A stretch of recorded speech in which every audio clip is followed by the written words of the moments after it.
Gentlemen, I would like to thank you very much for a very engaging time that you have had with us. It shows your level of interest in your people and in the problems facing the people. I would like to acknowledge our error in omitting the French subtitles. We apologize for that and take note of that suggestion. My role at this time will be to respond to some of the technical questions that have been raised. Thereafter, colleagues will come and address other points. There are quite a few of them, so I'll see if I can lump some together and provide answers that address multiple questions at the same time.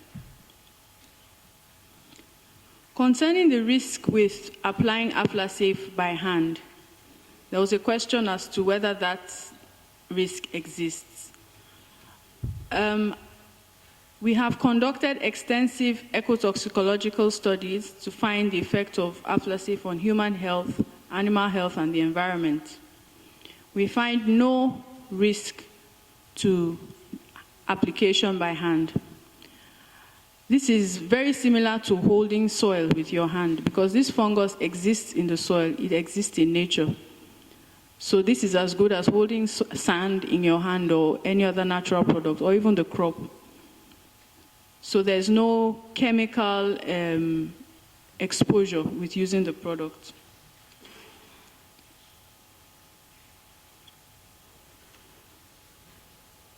The mechanism of Aflasafe control, is it overcrowding or is there a chemical effect? That was one of the questions that we received. Overcrowding is more like it. So the higher the population of the good fungi in the environment, then they take the place of the bad fungi. So there's competitive exclusion in the environment. This already exists in nature. But what happens is that sometimes there are bad years where there's drought or there's a lot of abiotic or biotic stress that predisposes the plants, the crops, to aflatoxin accumulation. So what we do with Aflasafe is to balance the naturally existing populations of the good one in the environment. There is no introduction of new species of any kind to the environment. And so I would like to allay the fears of the Honorable Speaker about whether this is a problem that is being created and whether this is an effort to try and introduce imports or products or those kind of things. It would not be to our advantage if farmers stop producing these crops, because the goal of this technology is to help farmers improve their livelihoods, increase access to better markets. So Aflasafe is actually helping the farmers, helping the countries. And in fact, because the fungi or composed in Aflasafe are taken from those particular regions, they belong to those countries. And so those countries own those natural organisms. Rather than create a problem, it is solving a problem so that we can increase our production of maize and groundnuts and the livelihoods of our farmers. Is a single treatment or multiple treatments required? We recommend yearly treatments at this point. And the reason for this is we cannot tell the future. Is there going to be delayed rains? Is there going to be drought stress? Is there going to be a pest invasion? Are there going to be environmental conditions that will increase the risk of the crops to aflatoxin exposure? But with yearly application, you ensure that the balance of the good fungi in the environment is maintained. And so at the moment, this is our recommendation. Aflatoxin contamination is not restricted to maize and groundnuts. There are multiple crops that are affected. In fact, any crop that can support the growth of the fungus under the right conditions will support the accumulation of the toxin. So the goal is not to move you from one diet or to move us from one diet to another diet, but to increase the safety of the food that we consume. One of the recommendations I would give, and which we regularly give, in addition to using of Aflasafe to control aflatoxin in the field, is to diversify our diets. So we encourage that rather than have staple meals where people eat the same kind of food, maybe maize gruel in the morning, ogi, in the afternoon it's maize pudding with tuwo masara in the evening, and maybe you are snacking on corn and groundnuts. We recommend that you diversify your diet so that you have a good range of foods that you are consuming. This is just one in addition to other practices that we regularly recommend. Devoting funds to controlling this toxin is definitely something that is required, because even after Aflasafe has been applied pre-harvest, storage is important, testing is important, the value chain needs to be covered. And so we encourage and we seek and advocate for investment in infrastructure and in proven technologies.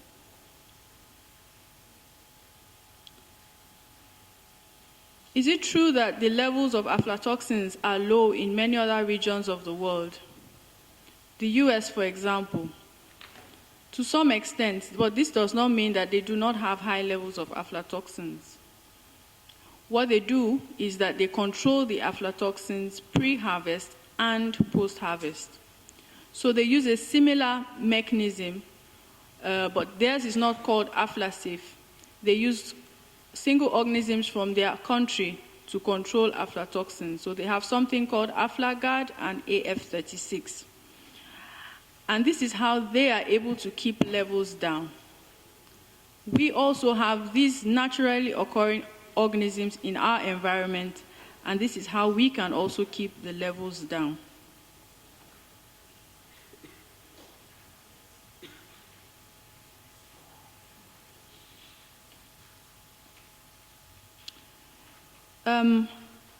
Mother-to-child transmission of aflatoxins does exist. And one of the ways that this can be controlled is controlling the mother's diet, ensuring that the mother is not exposed to contaminated food.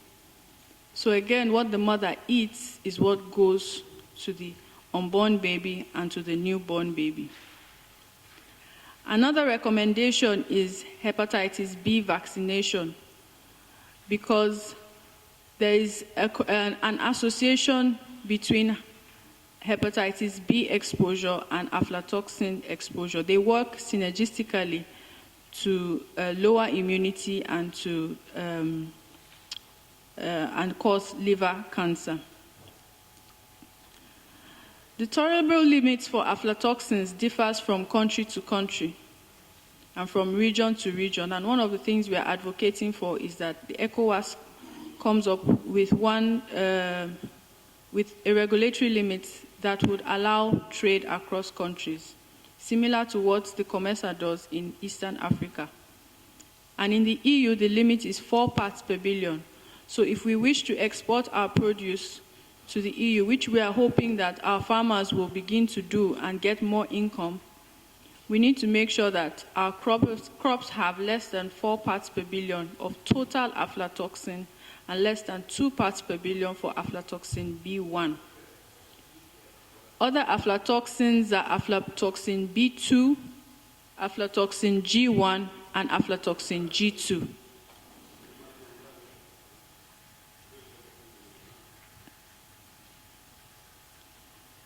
Is there exposure to aflatoxins when there's mold in the homes or in the offices or in places? There is more of an exposure to aspergillosis, which is the inhalation of high levels of the spores. but there can also be cutaneous exposure to aflatoxins through the skin. But the major means of exposure is dietary exposure.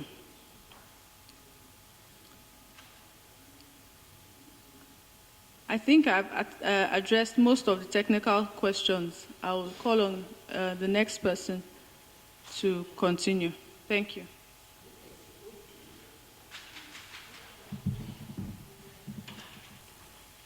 Honorable Speaker, sir, honorable members of this House, distinguished ladies and gentlemen, TT has taken quite a lot of the questions, technical questions, but in the, I think it's Honorable Amao that raised the issue of awareness.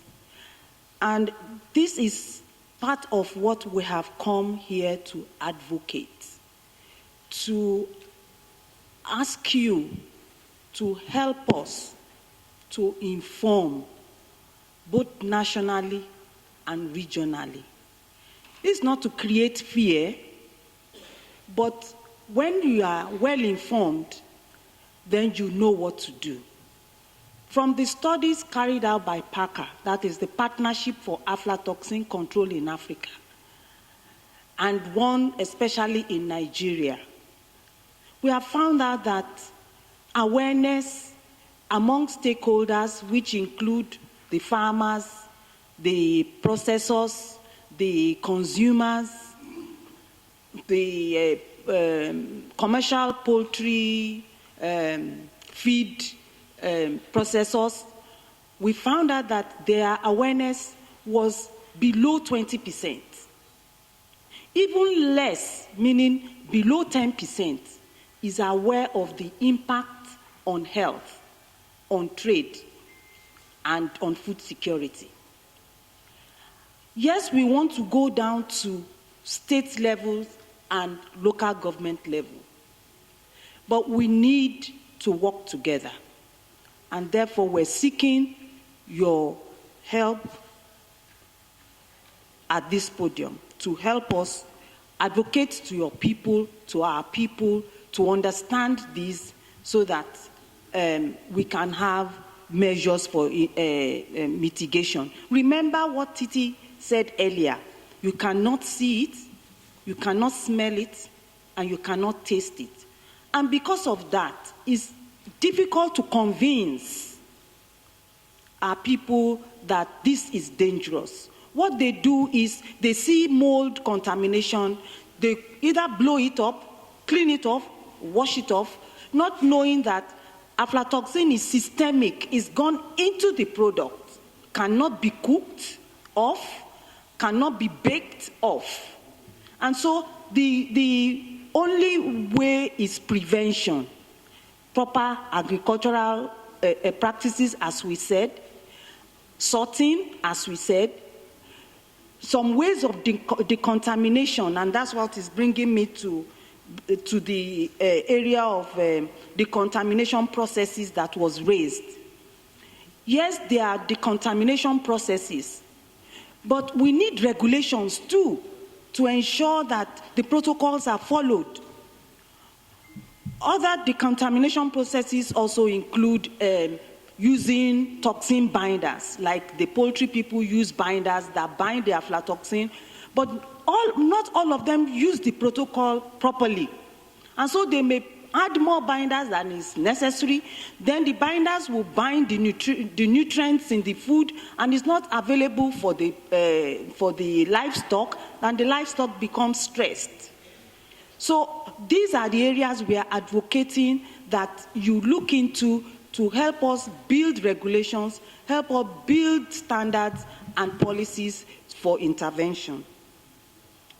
I think, in addition to TT's responses, I think I've covered the technical areas. Thank you. Bonjour, Madame Honorable Madame Sakande. Je vous remercie encore pour vos questions et vos observations.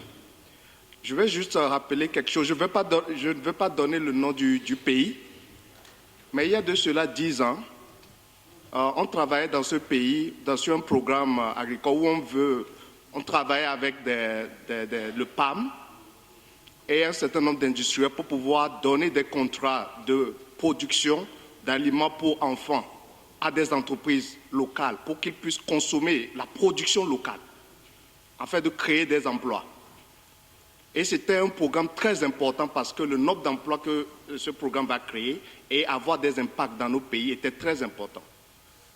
Et on a fait une analyse, on a vu dans les pays de l'Afrique de l'Ouest, ceux qui ont un avantage comparatif sont compétitifs au niveau du maïs et qui peuvent mettre assez de maïs disponible pour ce programme-là. On était tous excités par ce programme et on a mis en place, on a convaincu le PAM de faire des procédés pour pouvoir encourager les entreprises locales. On a mobilisé les producteurs, avoir accès aux semences, avoir accès aux technologies et on pensait qu'on était prêt. La première année devait être une année pilote. Dès là, on a fait la première analyse, les producteurs étaient trop contents. On fait la première analyse, on se rend compte, et c'est la première fois, je ne dirais pas que c'est la première fois que j'ai entendu parler d'aflatoxine, que c'était vraiment une menace sérieuse. Et on a fait l'analyse, le taux était de minimum qu'on avait eu était de 50 ppb du pays où on devait prendre le maïs. On a fait une réunion d'urgence, les industriels ont posé leurs conditions, il y avait le PAM qui était là, qui a aussi posé ses conditions. Ce programme ne pourrait pas avancer. Le ministère de l'Agriculture était là. La première question que le ministre a posée, est-ce que vous avez une solution? On était là, chercheurs, recherche nationale, recherche internationale. On a dit que c'est un vrai problème, que ce maïs ne peut pas être consommé parce que c'est pas bon. Mais le ministre nous a demandé, avez-vous une solution? On était tous impuissants. On a dit non.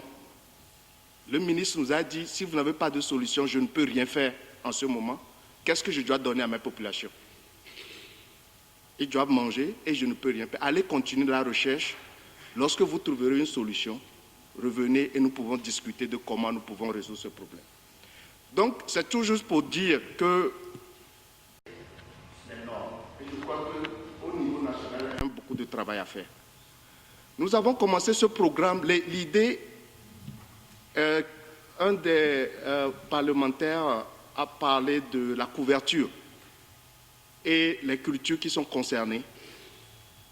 Et quand on a fait l'analyse, on s'est rendu compte que le maïs et l'arachide, la superficie couverte par ces cultures est assez importante. Et sa consommation est aussi très importante. Et on s'est focalisé sur ces deux cultures. Et au fur et à mesure, on se rend compte que le problème touche beaucoup plus d'autres spéculations. Et nous avons commencé ce travail en Afrique de l'Ouest avec l'appui de la commission de la CEDEAO. Nous voulons travailler dans tous les pays, en Guinée. Nous voulons travailler au niveau du Mali, ça a commencé. Et ce qui est très important, c'est au niveau de l'harmonisation. Si on trouve un produit avec les procédés du SILS, dans lequel presque tous les pays de la CEDEAO sont membres, et on fait des tests d'efficacité pour montrer l'efficacité de ce produit dans les autres pays, on peut les étendre à ces pays-là. Ce qui veut dire que nous allons continuer le travail, mais la sensibilisation AflaSafe seul ne peut pas résoudre le problème de l'aflatoxine. Il y a d'autres éléments, d'autres interventions, la sensibilisation. Au niveau national, on est en train de travailler avec le ministère de l'Agriculture au niveau du Burkina Faso, par exemple, pour voir dans quelle mesure on peut insérer le plan d'action de la CEDEAO dans le plan d'investissement.